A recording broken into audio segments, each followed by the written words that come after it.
सोचिए, एक वक्त था जब मस्जिद अल अक्सा पर गैरों का कब्जा था। मुस्लिम दुनिया टुकड़ों में बटी हुई थी। हर तरफ मायूसी थी, हर तरफ शिकस्त की कहानियां। लेकिन फिर तारीख के पन्नों पर एक नाम उभर कर आता है।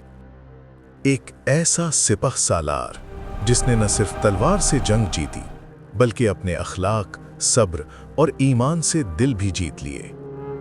एक ऐसा हुक्मरान जिसने दुनिया को दिखाया कि असल कुव्वत तलवार नहीं, अल्लाह पर यकीन होता है। ये कहानी है उस मर्दे मुजाहिद की जिसे दुनिया सलाहुद्दीन अय्यूबी के नाम से जानती है। और ये वो वाकया है जिसने यरूशलेम की तकदीर बदल दी।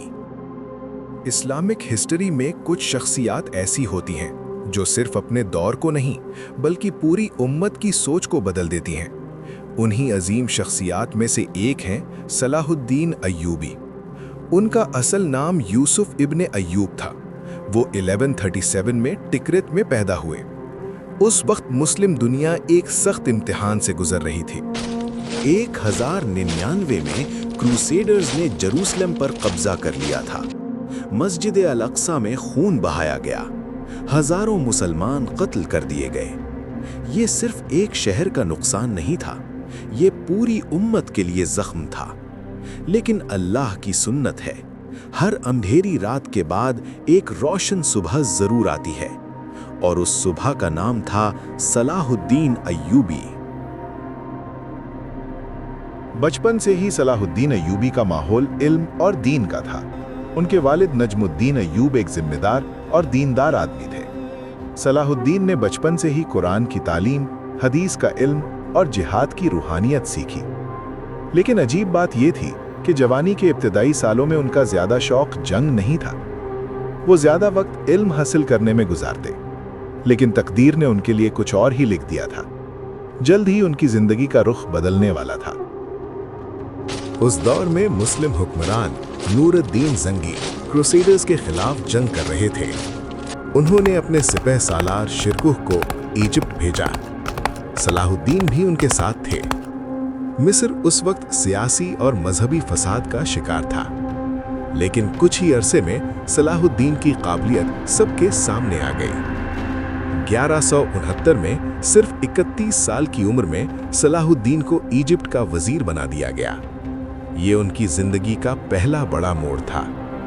उन्होंने मिस्र में इंसाफ का निजाम कायम किया, फौज को मजबूत बनाया और मुस्लिम कुव्वत को एक जगह जमा करना शुरू किया। उनका असल मकसद एक ही था, जेरूसलम की आज़ादी। सबसे बड़ा चैलेंज क्रूसेडर्स नहीं थे, सबसे बड़ा चैलेंज था मुस्लिम हुक्मरानों की आपस की लड़ाइयाँ। सलाहुद्दीन समझ गए थे कि जब तक मुसलमान एक नहीं होंगे, मस्जिद अल अक्सा आज़ाद नहीं हो सकती। इसलिए उन्होंने पहले सियासी इत्तेहाद पर काम किया। आहिस्ता आहिस्ता इजिप्ट, सीरिया और इराक के कुछ हिस्से उनके इत्तेहाद में शामिल हो गए। लेकिन इस सफर में उन्होंने सिर्फ तलवार का सहारा नहीं लिया, उन्होंने इंसाफ, सब्र और हिकमत का रास्ता इख्तियार किया। उनकी शोहरत सिर्फ मुसलमानों में नहीं बल्कि दुश्मन भी उनकी इज्जत करते थे। 1187 का साल। क्रूसेडर फौज और सलाहुद्दीन की फौज आमने सामने थी। जंग का मैदान था बैटल ऑफ हैटन। ये जंग सिर्फ एक मैदान की जंग नहीं थी, ये फैसला करने वाली जंग थी कि जेरूसलम किसके पास रहेगा। सलाहुद्दीन ने अपनी स्ट्रैटेजी से क्रूसेडर आर्मी को पानी से दूर कर दिया। तेज गर्मी, प्यास और मुसलसल हमले, क्रूसेडर फौज टूटने लगी। आखिरकार मुस्लिम फौज ने फैसलाकुन फतह हासिल की। ये फतह जेरूसलम के दरवाजे खोल चुकी थी। अक्टूबर 1187, सलाहुद्दीन की फौज यरूशलेम के दरवाजों तक पहुंच चुकी थी। शहर घेरा लिया गया। क्रूसेडर्स समझ चुके थे, अब उनकी शिकस्त करीब है। लेकिन जो कुछ आगे हुआ उसने दुनिया को हैरान कर दिया।